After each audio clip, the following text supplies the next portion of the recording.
દાખલા નંબર 1 સંબંધ અને વિધેય, જેમાં અત્યાર સુધી આપણે સ્વાધ્યાય 1.2માં કુલ 7 દાખલા જોયા. 8મા દાખલાની રકમ તમારી કંઈક આ પ્રમાણેની છે.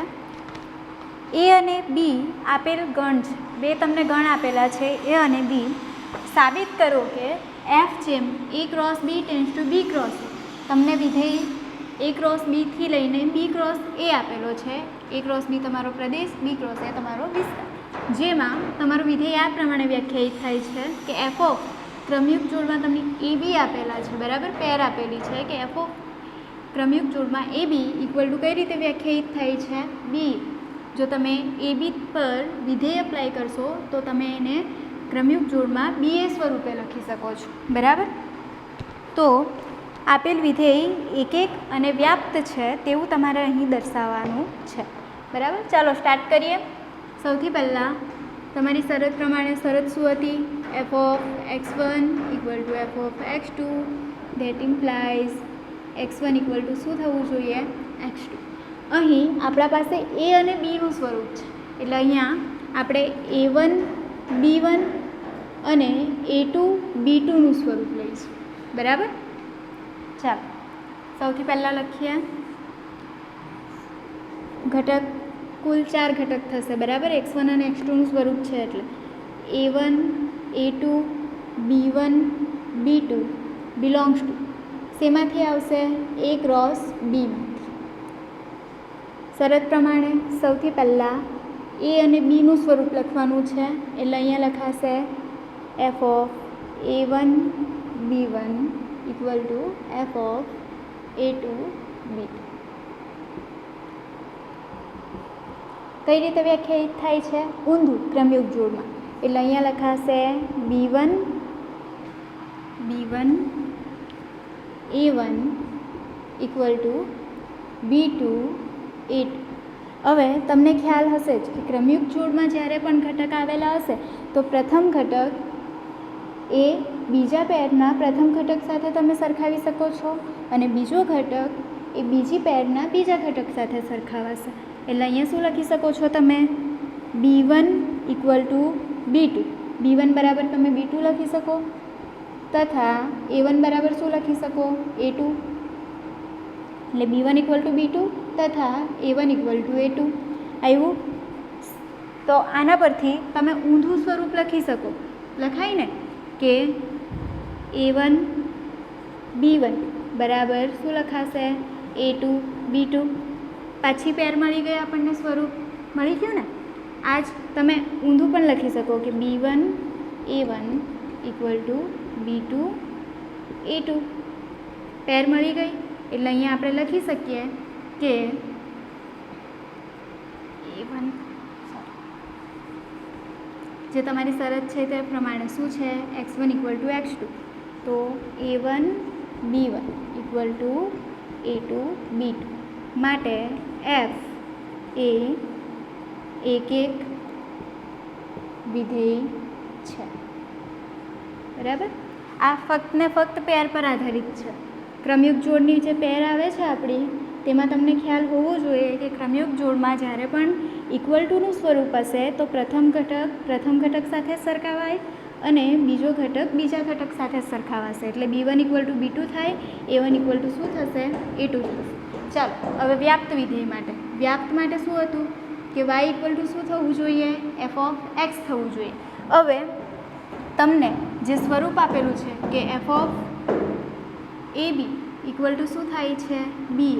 હવે તમને ખ્યાલ છે જ કે બી એ સ્વતંત્ર ઘટક છે, બરાબર ને. સ્વતંત્ર ઘટક હશે તો જે તમારું શું કહેવાય છે? પ્રતિબિંબ કહેવાય છે. તો એનો અનન્ય ઘટક તમને પ્રદેશમાં મળશે જ, એટલે કે એ બી મળવાનો જ છે. એટલે આ વસ્તુ શક્ય જ થવાની છે, સ્વતંત્ર ઘટક છે એટલા માટે થઈને. માટે એફ એ વ્યાપ્ત વિધેય છે, બરાબર. ચાલો એના પછીનો દાખલો. ધારો કે એફ જેમ n ટેન્સ ટુ n.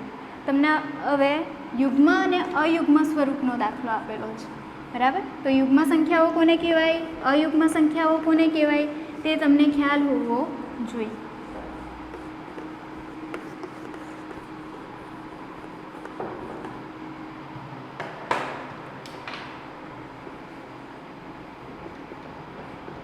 જેમ n ટેન્સ ટુ n પ્રાકૃતિક સંખ્યાઓનો ગણ આપેલો છે, બરાબર. ફક્ત ને ફક્ત ધન સંખ્યાઓ લેવાની છે. અને f ઓફ n બરાબર n+1/2 અને n. જ્યારે n જે તમે સંખ્યા લેવ છો n અયુગ્મ હશે ત્યારે તમારે સૂત્ર કયું લેવાનું છે?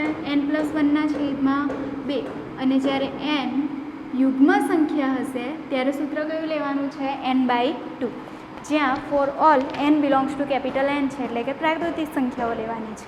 તો તમારે અહીંયા બતાવવાનું છે કે દ્વારા વ્યાખ્યાયિત વિધેય f એ એક છે કે નહીં અને વ્યાપ્ત છે કે નહીં તે નિશ્ચિત કરવું, બરાબર. આપણે અહીં ચકાસવાનું છે.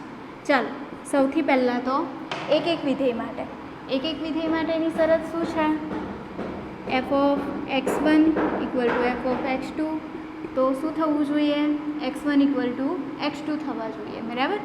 હવે આપણા પાસે n સ્વરૂપ છે એટલે આપણે અહીં n1 અને n2 લઈશું. અને n1 અને n2 એ શેમાંથી આવશે? જે તમારો પ્રદેશ છે કેપિટલ N તેમાંથી આવશે, બરાબર. ચાલો, આપણા પાસે n અયુગ્મ અને n યુગ્મ છે. હવે યુગ્મ સંખ્યા શું અને અયુગ્મ સંખ્યા કઈ? અયુગ્મ સંખ્યા એટલે કે એકી સંખ્યાઓ 1, 3, 5, 7 અને યુગ્મ સંખ્યાઓ એટલે કે બેકી સંખ્યાઓ 2, 4, 6, 8 એ બધી, બરાબર. તો આપણે કોઈક સંખ્યાઓ માટે જ લઈ લઈએ. ધારો કે n1 બરાબર આપણે 3 લઈએ. 3 એ કેવી સંખ્યા કહેવાય? અયુગ્મ કહેવાશે, બરાબર. 3 એ અયુગ્મ સંખ્યા છે, તો આપણે અયુગ્મ સંખ્યા માટે લઈએ. ને અહીંયા અયુગ્મ સંખ્યા માટેનું તમારું સૂત્ર કયું છે? n+1/2. તો વેલ્યુ લઈ લઈએ f ઓફ n1. n1ની કિંમત શું છે? 3. એટલે અહીંયા 3 મૂકીશું. અને અયુગ્મ સંખ્યા હશે ત્યારનું સૂત્ર છે તમારું n+1/2. સૂત્ર પહેલાં લખું છું, n+1/2. જ્યાં n દેખાય છે ત્યાં તમારે શું મૂકવાના? 3 મૂકવાના. તો 3+1/2. 3+1 કેટલા થાય? 4. એટલે 4/2 અને 4/2 એટલે કેટલો આન્સર આવશે? 2 આવશે, બરાબર. ચાલો, હવે n2 બરાબર 4 લઈએ. 4 એ કેવી સંખ્યા છે? યુગ્મ સંખ્યા છે, એટલે અહીંયા યુગ્મ સંખ્યા લઈએ. તો f ઓફ n2 બરાબર f ઓફ 4. f ઓફ 4 યુગ્મ સંખ્યા માટેનું સૂત્ર શું છે? n/2 છે, બરાબર. તો અહીંયા આવશે 4/2. nની વેલ્યુ કેટલી મૂકી? 4 મૂકી. અને 4/2 એટલે કેટલા આવશે? 2. અહીં 3 અને 4 એ બંને ભિન્ન સંખ્યાઓ છે, બરાબર. 3 એ અયુગ્મ સંખ્યા છે, 4 એ યુગ્મ સંખ્યા છે. પણ બંનેના પ્રતિબિંબ એટલે કે જે આન્સર મળે છે તે કેવા મળે છે? સમાન મળે છે. અને આપણને પ્રતિબિંબ કેવા જોઈએ? ભિન્ન જોઈએ. માટે f એ એક વિધેય નથી. ચાલો, કારણ કે પ્રતિબિંબ કેવા મળ્યા છે? આપણને સમાન મળ્યા છે. ચાલો, હવે y = f ઓફ x વ્યાપ્ત માટે, બરાબર. તો વ્યાપ્ત માટે તમને અહીં પ્રદેશ જે આપેલો છે n tense two capital N આપેલો છે, બરાબર. વિસ્તાર અને પ્રદેશ બંને સમાન છે, પ્રાકૃતિક સંખ્યાઓનો ગણ છે. એટલે તમે આના પરથી જોઈને કહી શકો છો કે જેટલી પણ ધન સંખ્યાઓ છે તે કોઈ પણ ઘટક માટેનું પ્રતિબિંબ બનશે જ. અહીં તમે જોયું કે આપણને આન્સર શું મળતો હતો? 2 મળતો હતો, બરાબર. તો યુગ્મ સંખ્યા લેવું, અયુગ્મ સંખ્યા લેવું, દરેકનું પ્રતિબિંબ તમને મળશે. એટલે જે y belongs to capital N છે તે દરેક ઘટકનું પ્રતિબિંબ મળશે. માટે f એ વ્યાપ્ત વિધેય છે. આપેલું વિધેય વ્યાપ્ત બને છે, પરંતુ એક વિધેય બનતું નથી, બરાબર. ચાલો, એના પછીનો દાખલા નંબર 10 છે. ઇમ્પોર્ટન્ટ દાખલો છે. a = r-3. ચાલો લખીને જોઈએ. Question number 3.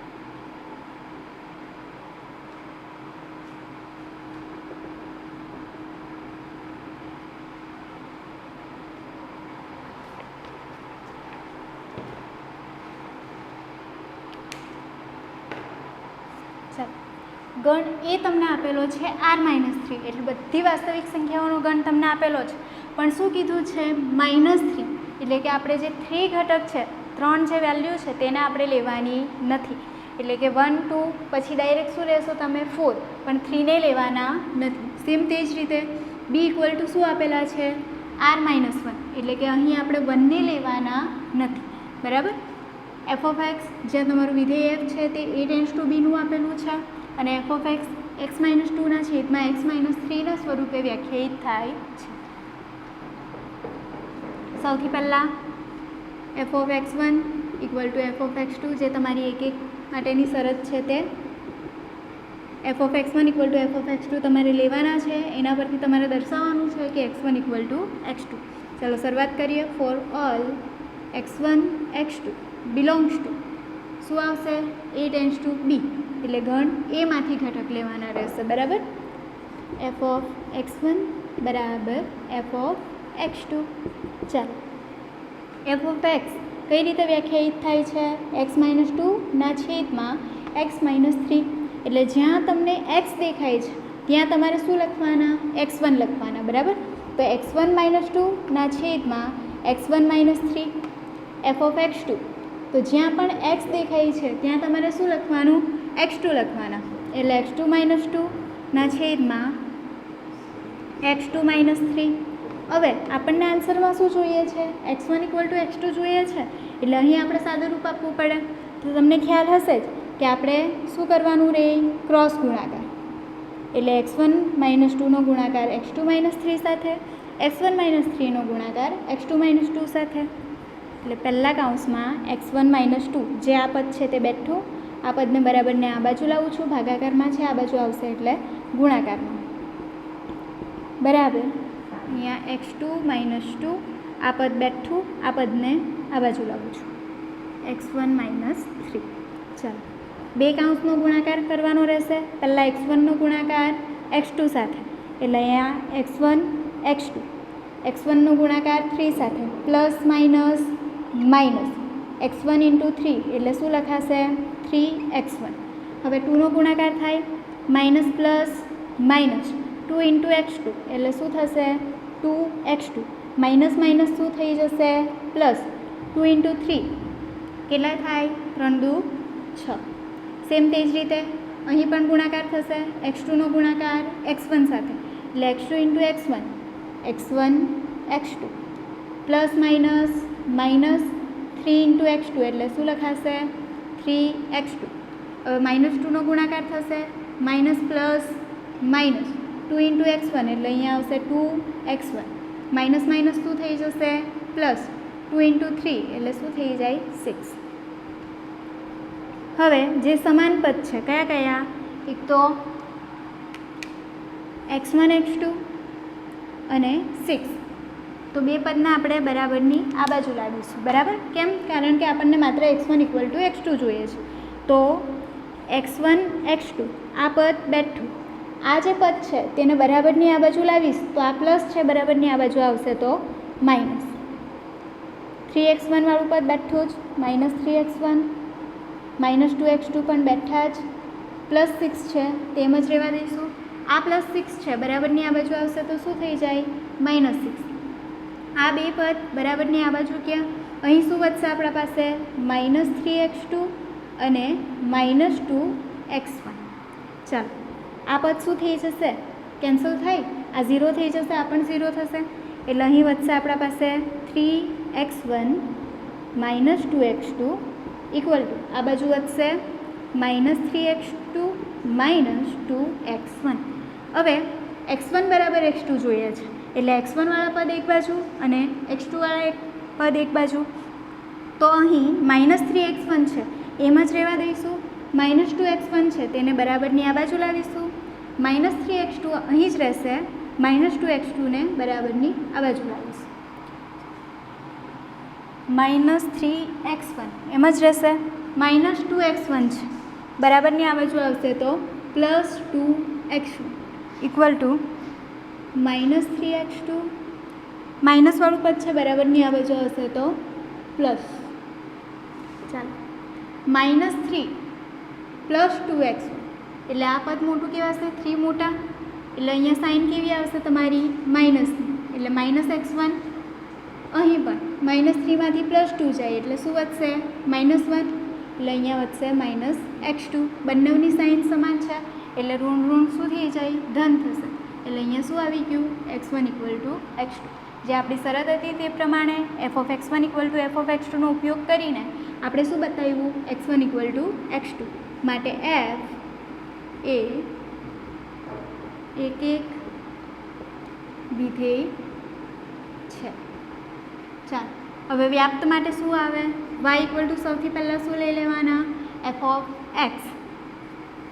f(x)ની કિંમત શું છે આપણા પાસે, x - 2 / x - 3. કરતાં કોને બનાવવાના, x ને. હવે xને કરતાં બનાવવાના છે એટલે અહીં સાદું રૂપ આપવું પડશે. સૌથી પહેલાં જે છેદ છે તેને y સાથે ગુણાકારમાં લઈએ તો y બ્રેકેટમાં x - 3 = અહીં વધશે x - 2. yનો ગુણાકાર કૌંસની અંદર કરીએ તો અહીંયા આવશે xy - 3 × y એટલે 3y = x - 2. x વાળા પદ સાથે લઈએ, બાકીના પદને જમણી બાજુ લઈ જાઉં છું. xy એમ જ રહેશે, +x છે બરાબરની આ બાજુ આવે એટલે -x, -3y છે ઇક્વલટુની આ બાજુ જાય તો +3y, અને આ -2 જે છે તે રીતે જ.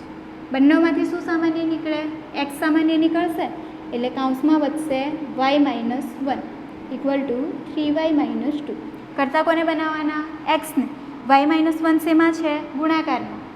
બરાબરની આ બાજુ જશે એટલે છેદમાં જશે તો અહીં વધશે x = 3y - 2 / y - 1. આ તમે xની કિંમત મેળવી, કયા સ્વરૂપે, y સ્વરૂપે. હવે ફરીથી શું લેવાનું, f(x) લેવાના રહેશે.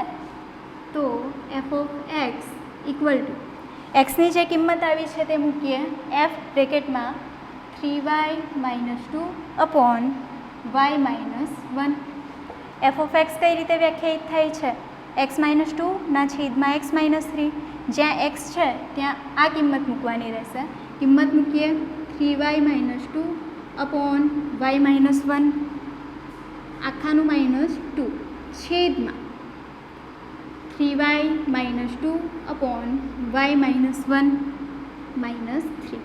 સૌથી પહેલાં તો આપણે આન્સરમાં y લાવવાનો છે એટલે લસા લેવો પડશે. y - 1નો ગુણાકાર 2 સાથે, y - 1નો ગુણાકાર 3 સાથે, એટલે અહીંયા આવશે 3y - 2 -2 બ્રેકેટમાં y - 1 આખાના છેદમાં y - 1 ના છેદમાં 3y - 2 -3 બ્રેકેટમાં y - 1 આખાના છેદમાં y - 1. બંનેનો છેદ સમાન છે એટલે છેદ કેન્સલ થશે.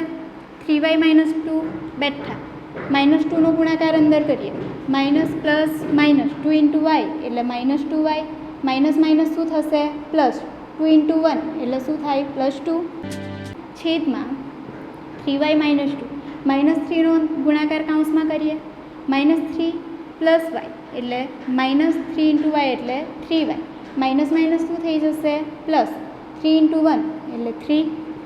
ચાલો અહીં 3y - 2y છે એટલે 3y માંથી 2y જાય તો શું વધશે, y વધે.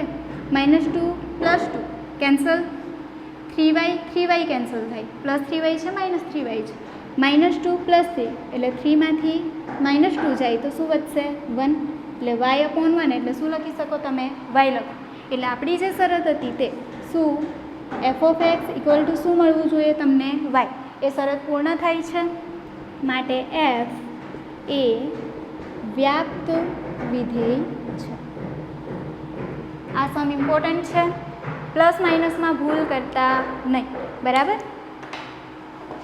ચાલો આગળ તમને દાખલા નંબર 11 અને 12 એ MCQ આપેલા છે એટલે MCQ જે છે તે તમને હોમવર્કમાં. Thank you.